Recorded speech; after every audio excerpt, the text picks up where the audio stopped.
لو سألتك دلوقتي إيه آخر حاجة حسيت إنك محتاج تعبر عنها؟ ممكن تكون صورة، ممكن تكون أغنية، ممكن تكون مجرد كلمة كنت عايز تقولها بس ما قدرتش. الفن مش دايما جاي من الفرح، مش دايما تعبير عن حاجة جميلة. أحيانا بيطلع من مكان تاني خالص، مكان مش مريح، مكان مش بنحب نعترف بيه. الفن في أوقات كتير بيطلع من الوجع، وده مش كلام رومانسي، ده واقع. الفنان مش بيرسم علشان يبقى سعيد، المغني مش بيغني علشان كل حاجة تمام، الكاتب مش بيكتب وهو مرتاح، لأ، هو بيعمل كل ده علشان في حاجة جواه محتاجة تطلع، حاجة محتاجة تاخد شكل، حاجة لو فضلت ساكتة هتفضل توجع. بس السؤال الحقيقي مش هل الفن بيخفف الألم، السؤال هو اتخلق علشان يعالجه ولا علشان الألم موجود أصلاً ومحتاج صوت.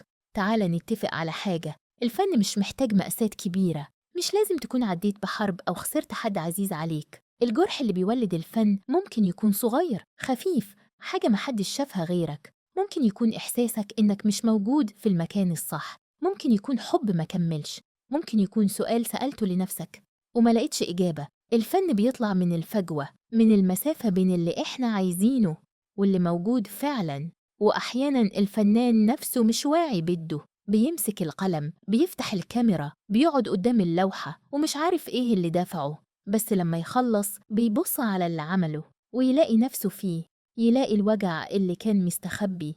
الفن مش دايما واعي لكنه دايما صادق، وده اللي بيخليه مخيف شوية لأنه بيكشف حاجات إحنا مش دايما جاهزين نواجهها. الفنان بيقول حاجات ما يقدرش يقولها بصوت عالي، بيرسم مشاعر ما يعرفش يوصفها، بيكتب أفكار لو حد سأله عنها مباشرة مش هيعرف يرد. الفن هو الصوت اللي بيطلع لما الكلام يخلص. طب لو سألتك لما الفنان يعمل اللي عمله بيحس إنه ارتاح؟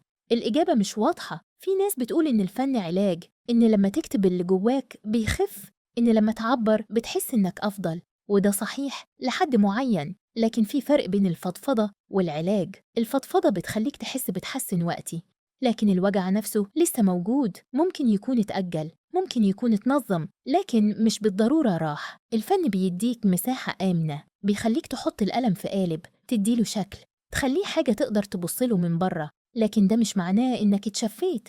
أحياناً الفن بيخلي الألم أوضح، بيخليه حاضر أكتر، لأنك بقيت واعي بيه مش بس حاسس بيه، وده مش عيب، لأن الوعي بالألم أحياناً هو أول خطوة مش للعلاج لكن للتعايش. الفن مش دايماً بيشيل الوجع، لكنه بيخليه أقل غموض، بيخليك تفهمه، وأحياناً ده كفاية. لو بصيت على تاريخ الفن هتلاقي حاجة غريبة، أغلب الناس اللي سابوا أثر كانوا بيعانوا، مش بالضرورة معاناة ظاهرة، لكن معاناة داخلية، حساسية زيادة، شعور دايم بالاغتراب. الفنان غالباً بيحس أكتر من غيره، بيشوف التفاصيل اللي الناس بتخطاها، بيسمع النغمة اللي محدش واخد باله منها، بيحس بالصمت اللي بين الكلمتين. وده مش مديح، ده مش حاجة رومانسية، ده عبء، لأن الإحساس الزيادة ده مش بيجي لوحده، بيجي معاه ألم زيادة، قلق زيادة، أسئلة ما بتخلصش. الفنان مش بيبدع لأن الألم جميل، لأ، هو بيبدع لأنه مش لاقي طريقة تانية يتعامل بيها مع اللي جواه. الفن هو اللغة اللي بيفهمها، اللي بيقدر يقول بيها اللي ما يقدرش يقوله بأي طريقة تانية، ومش كل الناس عندها اللغة دي. الفنان عنده، لكن مش علشان هو محظوظ، لأنه محتاج. في لحظة معينة الفن مش بيبقى اختيار، بيبقى طريقة للبقاء، مش لأنه بيعالج لكن لأنه بيخلي الألم مفهوم. لو الألم فضل مبهم، فضل مش له شكل، بيبقى أصعب، بيبقى زي حاجة مش قادر تمسكها، مش قادر تواجهها. لكن لما تحطه في لوحة، لما تكتبه في أغنية، لما تصوره في فيلم، بيبقى عنده شكل، بيبقى موجود قدامك، بتبقى قادر تبصله وتقول ده اللي أنا حاسس بيه. وساعتها بيبقى أقل رعب، مش لأنه راح لكن لأنه بقى واضح. الفن مش بيخلصك من الألم لكنه بيديك طريقة تعيش بيه، وده في حد ذاته نوع من النجاة. يبقى نرجع للسؤال اللي بدأنا بيه، هل الفن علاج؟ ممكن يكون وممكن لأ. هل هو نتيجة جرح؟ أغلب الظن لكن ممكن الإجابة الحقيقية تكون إن الفن لا هو علاج ولا هو مرض، هو أثر جانبي، أثر جانبي لإنسان بيحاول يعيش، بيحاول يفهم، بيحاول يحس وميتسحيش تحت وطأة الإحساس ده.